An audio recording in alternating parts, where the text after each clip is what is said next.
So, what is a slip ring? Imagine you go to the mall and you hop on a merry-go-round.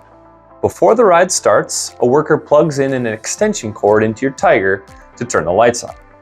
Then you step back and press go. The cable would of course spin with it, it'd twist up in seconds, tangle, snap, and disconnect. Not exactly ideal. That's the kind of problem a slip ring solves. It transfers electrical signals, power, or data between a stationary and a rotating part, without twisting wires or breaking contact. You'll find them in wind turbines, medical scanners, and packaging machines. And honestly, pretty much anywhere continuous rotation meets complex control. Kübler slip rings are compact, modular, and built to last, with options for power, analog, digital, and even Ethernet signals.